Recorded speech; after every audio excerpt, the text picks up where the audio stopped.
두렵다면 진리가 아닙니다.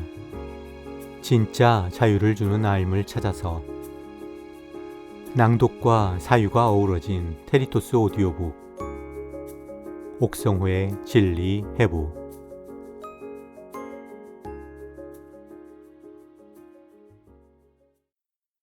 자, 이제 마태복음 속 마리아를 살펴볼까요? 마태복음 저자는 놀랍게도 마가복음 3장 21절, 그러니까 예수가 미쳤다는 생각에 그를 잡으러 다녔다는 예수 가족에 관한 구절을 통째로 빼버렸습니다. 여봐요, 옥성호 씨. 오바 좀 하지 마. 그게 뭐가 놀라운데? 사람이 왜 그렇게 쉽게 놀라? 뭐 그렇게 생각할 수도 있습니다. 하지만 조금만 더 들어보세요. 왜 이게 놀라운가 하면 무려 마가복음의 90%를 그대로 가져다가 살짝 바꿔서 편집한 게 바로 마태복음이거든요. 오늘 기준에서 보면 이건 뭐라 변명의 여지가 없는 표절이고요. 그것도 너무 노골적이라서 차라리 카피앤페이스트라고 하는 게 더 적절할 정도입니다. 그런 마태복음 저자였던 만큼 마가복음 속 어떤 특정 구절을 아예 빼버렸다는 건 그 친구 아주 큰 맘을 먹지 않고서는 힘들었을 거예요. 왜 놀라운지 이제 조금 설명이 되었을까요? 우리 여기서 잠깐만 곁길로 세지요. 마가복음을 누가 썼습니까? 마가. 정통 기독교에서는 베드로의 제자 또는 비서로 알려진 사람입니다. 베드로의 통역관이라고도 하죠. 마가라는 이 친구와 관련해서 기억해야 할 가장 중요한 사실은 이 사람, 예수를 만나기는커녕 본 적도 없다는 겁니다. 그럼 마가가 어떻게 마가복음을 썼을까요? 베드로에게서 들었다는 거죠. 오케이, 그렇다고 칩시다. 그럼 마태복음 저자는 누굽니까? 예수의 직속 제자이자 12사도 중 한 명인 마태예요. 마태가 예수를 보기만 했겠어요? 무려 3년을 동거동락했습니다. 그게 다가 아니에요. 부활한 예수와도 무려 40일을 같이 있었어요. 여러분, 조금이라도 똑바로 생각한다면 여기서 질문 하나가 떠올라야 해요. 평생 교회를 다니고 매일 성경을 읽는데도 이 질문이 떠오르지 않는다면? 내게 뭔가 문제가 있구나. 이렇게 생각해야 합니다. 저도 딱 그런 사람이었어요. 그러니까 지금 우리가 하는 이 진리 해부라는 거, 어떻게 보면 문제를 해결해 가는 과정이죠. 그럼 무슨 질문이 떠올라야 한다는 겁니까? 바로 이겁니다. 이거 좀 이상한데? 예수를 눈으로 보고 손으로 만진 직속제자 마태가 왜 예수를 본 적도 없는 풋내기 마가가 쓴 글을 90% 이상 베낀다는 거야? 말이 안 되잖아. 맞아요. 말이 안 되는 정도가 아니죠. 이건 마치 우리 아버지를 만난 적도 없는 한때 오정연 목사의 비서였다는, 한국말은 아예 모르는 한인교포 3세가 쓴 제 아버지 전기를 앞에 놓고 아들인 내가 그걸 하나씩 베껴가면서 내 아버지 전기를 쓴다는 소리잖아요. 말이 됩니까? 그런데 바로 이게 정통 기독교의 입장입니다. 이거 부정하면 교회에서 당장 이단 취급받아요. 그렇다고 마냥 우기겠어요. 나름 갖다 대는 이유가 있죠. 세계적인 베스트셀러 변증서인 예수는 역사다. 여기 보면 소위 말하는 세계적 신학자라는 사람이 나와서 마태가 마가복음을 베낀 이유를 설명한 게 있는데, 웃기지도 않지만 관심 있는 분은 한번 참고하세요. 다시 본론으로 돌아오죠. 아무튼 놀랍게도 마태복음 저자는 드물게 마가복음 속 한 구절을 뺐습니다. 그게 뭐라고요? 예수 가족이 예수를 미쳤다고 하면서 잡으러 다녔다는 바로 그 구절. 그러다 보니 마태복음에 장단점이 생겼어요. 장점이 뭘까요?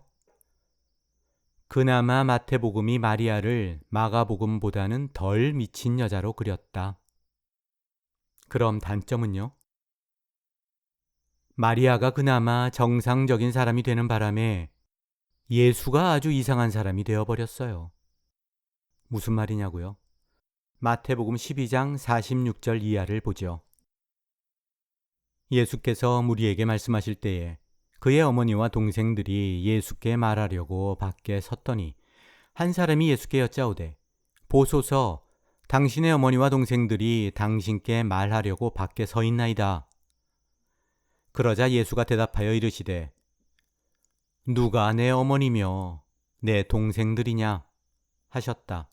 그리고는 손을 내밀어 제자들을 가리켜 이르시되 저기 나의 어머니와 나의 동생들을 보라. 누구든지 하늘에 계신 내 아버지의 뜻대로 하는 자가 내 형제요 자매요 어머니이니라 하시더라. 자, 손에 오로지 마태복음 하나만 달랑 들고 예수의 생애를 읽는 독자가 있다고 치자고요. 예수에게 적대적이었다는 가족에 관한 구절이 빠지니까 자기를 찾아왔다는 어머니와 동생들을 대하는 예수의 태도가 황당하게 느껴지지 않겠어요? 아니, 우리 예수님 왜 이래? 가족한테 왜 이렇게 쌀쌀맞게 구는 거야? 가족이 뭘 잘못했다고 원수도 사랑하라면서. 그런데 정작 가족한테 이게 무슨 태도야? 예수는 아예 노골적으로 자신에게 진짜 가족은 어머니와 동생이 아니라 제자들이라며 대놓고 비교를 합니다. 자기 가족들은 하늘에 계신 내 아버지의 뜻대로 하는 자가 아니라고 분명하게 말합니다.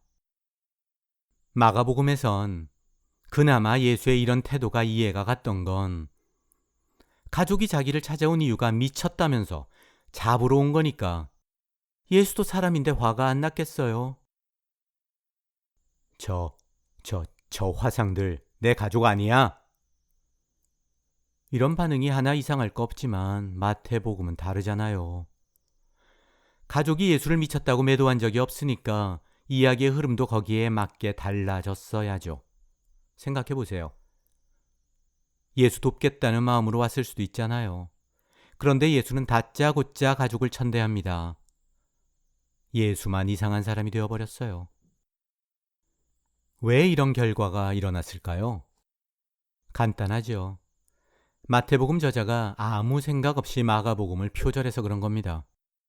뭐 하나를 빼면 그에 따른 결과도 예상하면서 이야기의 흐름도 거기에 따라 바꿔줘야 하는 건데 그럴 능력이 없었던 건지 아니면 아예 관심 자체가 없었던 건지 구절 하나만 달랑 빼고 나머지는 그냥 될 대로 되라는 식으로 표절을 했어요.